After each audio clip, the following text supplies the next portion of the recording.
You will see that there is an example that has been done for you. On this occasion only, the conversation relating to this will be played first. Good morning. How can I help? I'd like some help with ordering a book. I've tried your website, but it says it's offline at the moment and to call this number. The answer is website. So website has been written in the space. Now we shall begin. You should answer the questions as you listen because you will not hear the recording a second time.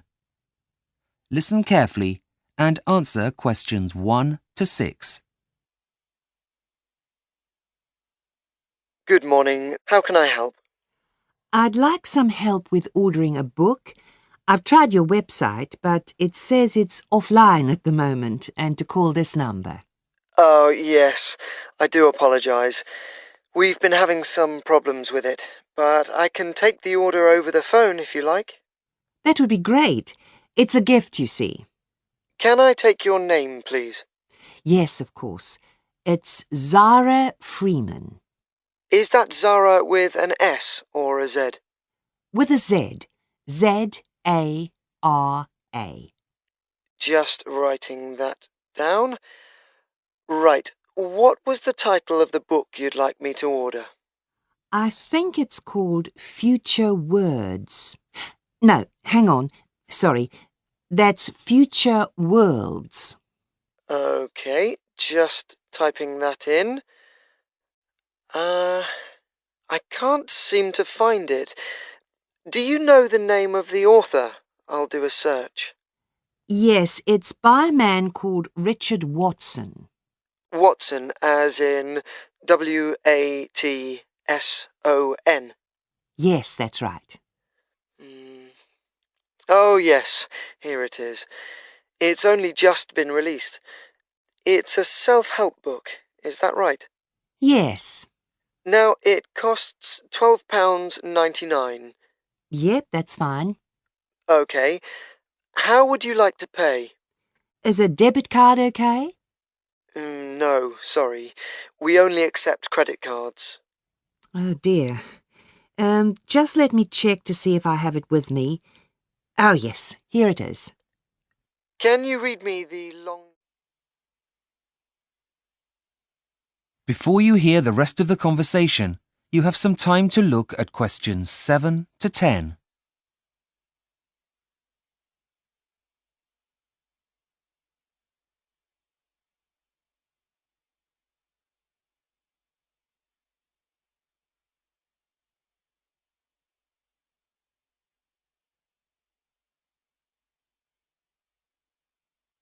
Now listen and answer questions 7 to 10.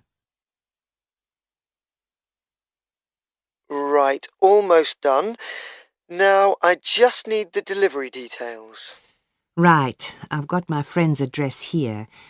It's 62 Green Gardens, London, N22. Just typing that in. 52 Green Gardens... No, it's number 62. Now, what kind of delivery would you like? What are the options? There are two. The free delivery option takes 5 days, or you can pay an extra £2.25 to have it sent out first class tomorrow. That would come to a total of £15.24p. Well, my friend's birthday is next week, so it should get there in time with the free delivery. So I think I'll take that. Right. That means that it will be delivered on the 21st of February, any time from 8 a.m. to 6 p.m. Is that okay? Well, I know my friend leaves early for work, so would it be possible for him to pick it up from the local post office instead? I'm afraid that won't be possible, but I could add some special instructions for it to be left with someone else, a neighbour, perhaps? Actually, yes. I have met the old lady who lives next door, and she's bound to be home. Could you leave it with her? Fine. I'll add that if he's not home, then the package should be left with the neighbour. That's great. Thanks very much for your help. My pleasure. Thank you for shopping. That is the end of section 1. You now have half a minute to check your answers.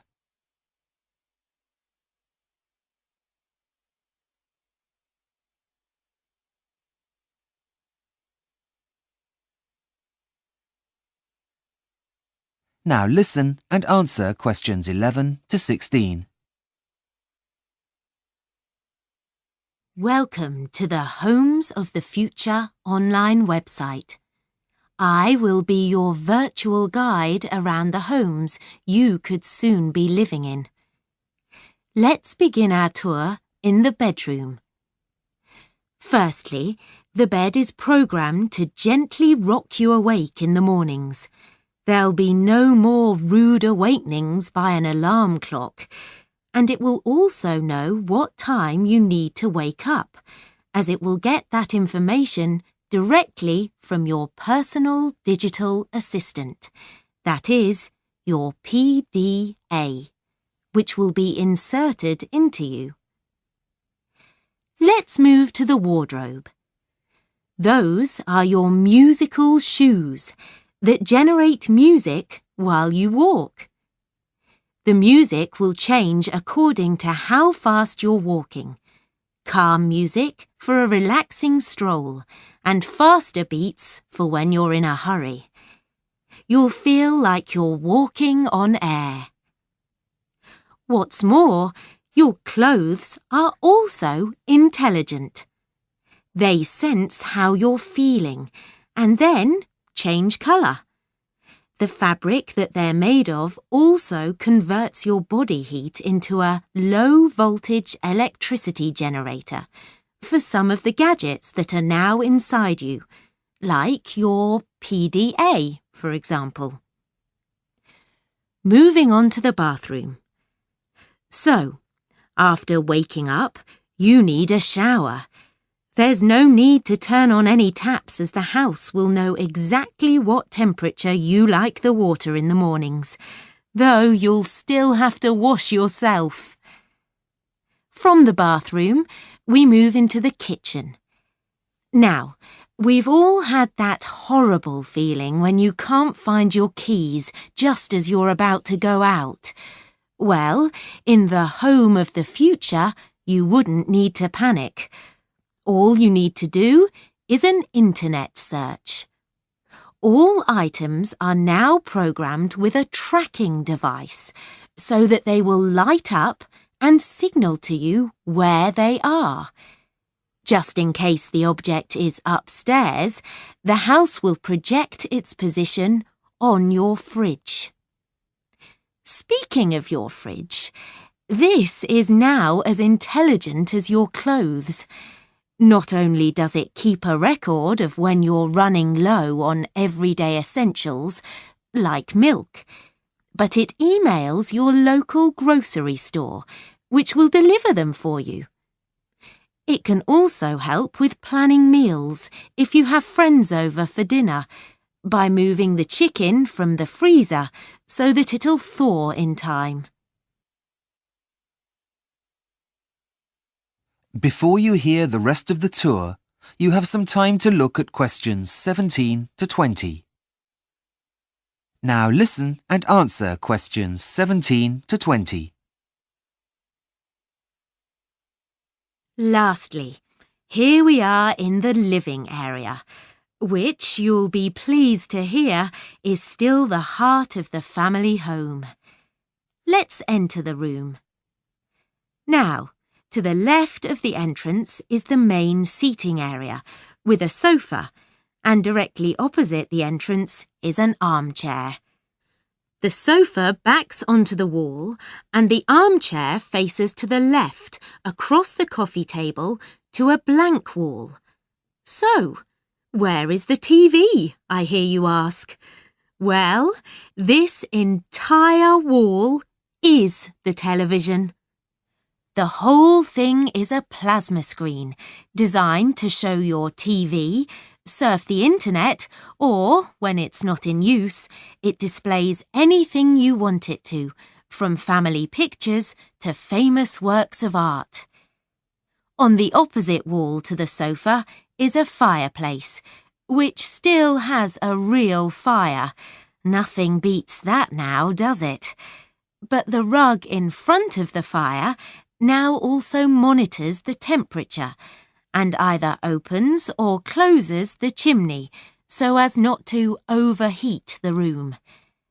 It still has its normal uses, though. As you can see, the cat likes it very much and is curled up on it, happy as can be. What else is on offer? Well, for entertainment, the family still reads books, so there is a bookcase on the wall to the right of the entrance. But what about the computer? Well, it's inside your head and powered by those intelligent clothes you're wearing. Imagine this.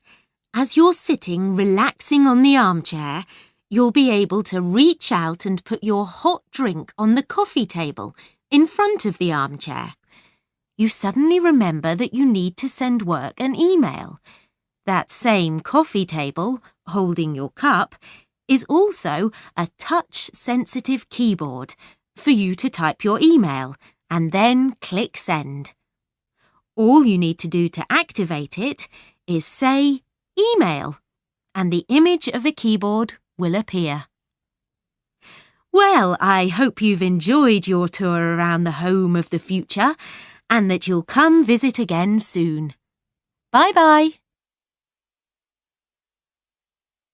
That is the end of section 2. You now have half a minute to check your answers. Now listen carefully and answer questions 21 to 30.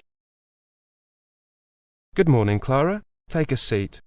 Right, I've read your first draft of your project on housing. Well done. Thank you. I know it's only a first draft, though, so I'm sure you have some suggestions on how it can be improved. I was very nervous at first because it wasn't my first choice of topic. I had wanted to do something on voting patterns, but getting information, well, it didn't look possible within the time frame. Don't worry. I think that you have made a good choice. Yes, a comparison of the factors influencing house prices. Very topical. Definitely. There seems to be something about housing prices in the newspapers every day. I just wanted to compare the different factors.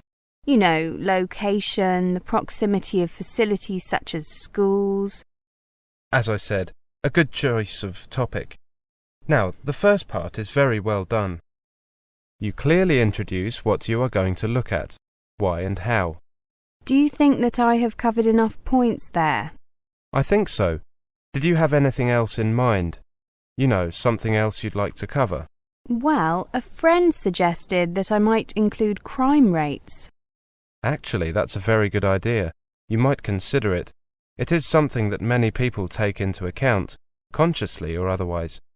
When choosing a place to live, nowadays the police are required to keep quite detailed statistics on crime, and you can get them fairly easily.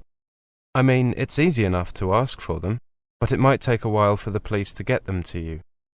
OK, I'll make a note of that. Contact police for crime statistics.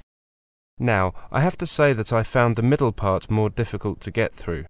Oh, I thought I had done that rather well. Don't worry, it's not awful. It's just that, well, try to take a uniform approach.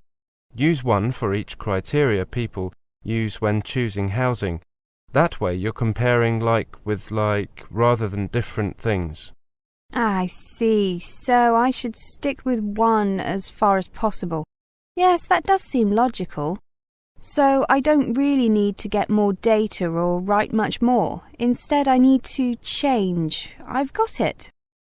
It just makes it a lot easier to read. That's the main thing. Yes, of course. How about the conclusion? Based on the information you've provided, I think that you've done very well. You'll have to see if the new information you include changes your conclusion at all. It probably won't make a big difference, but you might see variations in some areas. OK. Do you think that I used appropriate headings, and is the bibliography OK? I know that a lot of professors look long and hard at that, whilst most students think it's unimportant. Yes, professors find the bibliography very useful. It tells us where you are getting your information from and whether those sources are appropriate. Your bibliography is fine, but you might consider changing the format. Here's a printout of the most widely accepted format. You can keep that. Thank you. And the headings? I made a few notes. Here are some suggestions. Don't feel that you have to use them. I won't be offended, but some of your headings are long-winded, whereas others are relatively short, as they should be. Thank you. I'll take a look at these later. How long did you work on the whole thing? Well, 2 months, perhaps on average of 3 hours a day. Not more than that. Probably 150 hours. That's about what I would recommend. Anything less than 120 hours is going to be detrimental to the project. You'll probably need another 50 hours work on it in total. You've still got a month, so you should manage it easily. Yes, a couple of hours a day. Easy.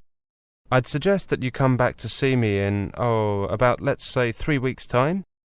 Then you should be virtually finished, and I can have another look before you do your final proofreading, before handing it in. OK, I'll see you after one of the seminars to make an appointment. Is that OK? Certainly. Thanks, Clara. Thank you, Professor. That is the end of Section 3.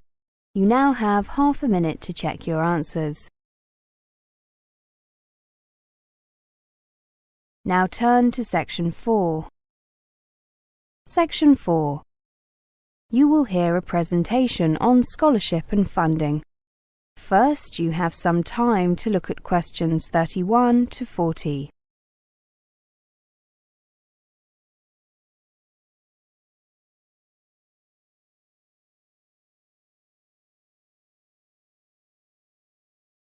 Now listen carefully and answer questions 31 to 40.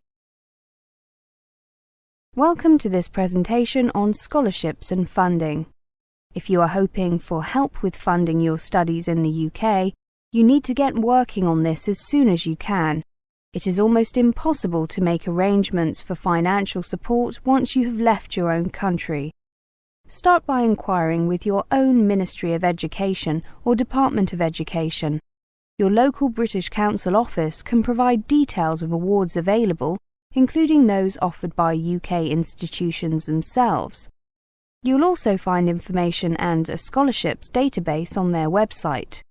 The main scholarship schemes available for international students include British Education Scholarships, Commonwealth Scholarships, Foreign Office Scholarships, and Overseas Students' Research Awards. British Education Scholarships are prestigious awards, enabling talented international students to study in the UK at postgraduate level.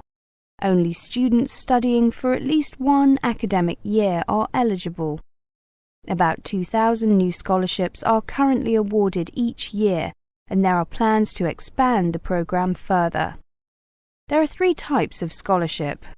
The first is a full award, where all the fees, a living allowance, and travel to and from the UK are paid for.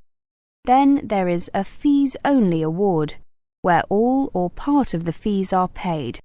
Finally, there is a partial award, where a combination of the fees and the allowances are paid. The value of the scholarship will vary, depending on the type of the award, the length of the course, and the country from which the student comes, but it is up to a maximum of £20,000. Contact the British Council or the British Embassy in your own country for details. You must be resident in your home country when you apply. Commonwealth scholarships are awards mainly for postgraduate study, although funding for undergraduate study may be possible if there are no suitable undergraduate courses in your home country. You must be a citizen of a Commonwealth country, including the UK. A university degree or equivalent is usually required. Apply to the British Council office in your country. You must be resident in your own country when you apply. About 3,000 of these scholarships are awarded each year, and their value ranges from £5,000 to £15,000. Foreign Office scholarships are a joint initiative by the Foreign Office and certain UK higher education institutions. The awards are normally given for taught postgraduate courses. In rare cases, an award may be made for undergraduate study if the course is not available at an institution in your home country. They are funded by the Foreign Office and participating UK higher education institutions. You must normally be under 35 years of age. You must be resident in a developing country, and you must not be currently employed by your government or by an international organisation. You should be planning to study a subject related to development and be fluent in English. Apply directly to one of the participating institutions. You can ask for a list of participating institutions from the British Embassy in your country or your local British Council office.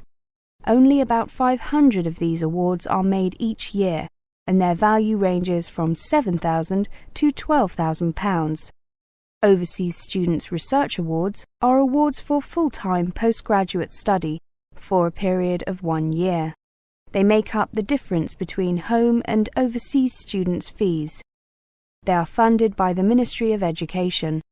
You must be a postgraduate research student at a publicly funded higher education institution in the UK. You will need to demonstrate academic merit and research potential. Application forms are available from UK higher education institutions, so contact the one where you want to study. For further information, contact the OSRA office via their website, www.osra.org. Actually, you can email them at osra@osra.org. On average, 1,000 of these scholarships are awarded each year, and the maximum amount is £25,000 per scholarship. That is the end of Section 4. You now have half a minute to check your answers.